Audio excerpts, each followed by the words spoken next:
علیکم ورحمۃ اللہ وبرکاتہ۔ کیا حال ہے آپ سب لوگوں کا؟ امید ہے آپ سب لوگ خیریت سے ہوں گے۔ اللہ تعالی ہم سب کو اپنے حفظ و امان میں رکھے، آمین۔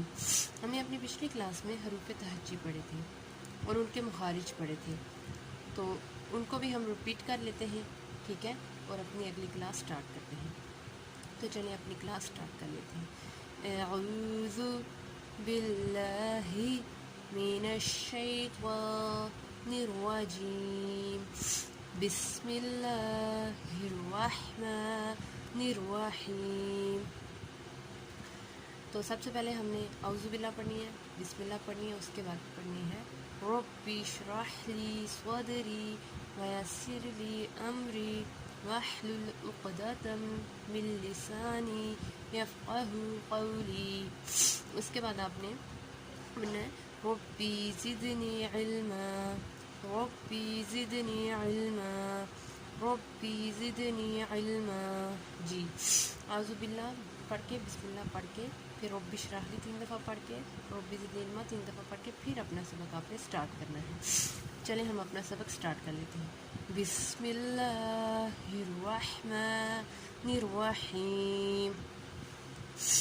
الف، الف کا مخرج ہے منہ کے حلی حصے سے۔ با، بند ہونٹوں کے گیلے حصے سے، با کا مخرج۔ تا، زبان کی نوک اور ثنایا علیہ کی جڑ۔ ثا، زبان کی نوک اور ثنایا علیہ کا سرا۔ جیم، وسط زبان اور بالمقابل اوپر کا تالو۔ حا، وسط حلق سے حلق کا درمیان۔ خا، ادنی حلق سے منہ کی طرف والا۔ دال، زبان کی نوک ثنایا علیہ کی جڑ۔ ذال، زبان کی نوک اور ثنایا علیہ کا سرا۔ را، زبان کے پشت والا کنارہ اور اوپر کے دانتوں کے مسوڑے۔ زا، زا، زبان کی نوک اور اوپر نیچے کے دانت جب آپس میں ملے۔ سین، زبان کی نوک اور اوپر نیچے کے دانت جب آپس میں ملے۔ یہ میں نے آپ کو پچھلا سبق رپیٹ کروایا ہے۔ اب ہم اپنا اگلا سبق سٹارٹ کرتے ہیں۔ اگلا حروف جو ہے وہ ہے ہمارے پاس شین۔ شین، جی، شین کا مخرج ہے وسط زبان اور بالمقابل اوپر کا تالو۔ جیم کا اور شین کا مخرج ایک ہے۔ انشاءاللہ نیکسٹ کلاس میں آگے جو کلاسز آئیں گی ان میں آپ کو بتاؤں گی کون سے حروف ایسے ہیں جن کے مخارج سیم ہیں۔ شین، وسط زبان اور بالمقابل اوپر کا تالو، یعنی زبان کے بیچ والا حصہ جب اوپر والے تالو کو ٹچ کرے گا تب ہمارا ادا ہوگا شین، شین۔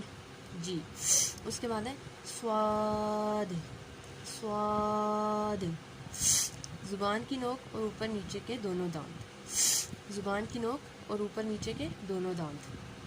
سواد، سواد، زواد، زواد، زبان کی کروٹ اور اوپر کی 5 داڑیں، یعنی زبان کی جو ہماری سامنے والی زبان ہوتی ہے اس کے تھوڑا سا ہم لوگ فولڈ کریں گے اور پھر ادا کریں گے، اوپر کی 5 داڑیں، پھر ادا کریں گے زواد، زواد۔ جی، اس کے بعد ہے طوا، طوا، طوا کا مخرج ہے زبان کی نوک اور ثنایا علیہ کی جڑ۔ طوا کا مخرج ہے زبان کی نوک اور ثنایا علیہ کی جڑ۔ طوا، طوا۔ اس کے بعد ہے زوا، زوا، زوا، زوا کا مخرج ہے زبان کی نوک اور ثنایا علیہ کا سرا۔ میں نے آپ کو بتایا ہوا ہے کہ ثنایا علیہ کسے کہتے ہیں۔ ثنایا کا مطلب ہے اوپر والے دانت اور علیہ کا مطلب ہے نیچے والے دانت۔ طوا، زبان کی نوک اور ثنایا علیہ کی جڑ، یعنی ہم جب زبان کی نوک کو اوپر اور نیچے کے دانتوں کو جڑ میں لگائیں گے تب ہمارا ادا ہوگا طوا۔ کیا ادا ہوگا؟ طوا۔ جی، اس کے بعد ہے زوا، زوا، زوا، زبان کی نوک اور ثنایا علیہ کا سرا، یعنی زبان کی نوک کو جب ہم تھوڑا سا باہر نکالیں گے اور ثنایا علیہ کا سرا، ثنایا اوپر والے دانت، علیہ نیچے والے دانت، زبان کی نوک کو اوپر اور نیچے والے جو دانت ہیں ان کے درمیان میں رکھیں گے تو ٹچ کریں گے تب ہمارا ادا ہوگا زوا، زوا،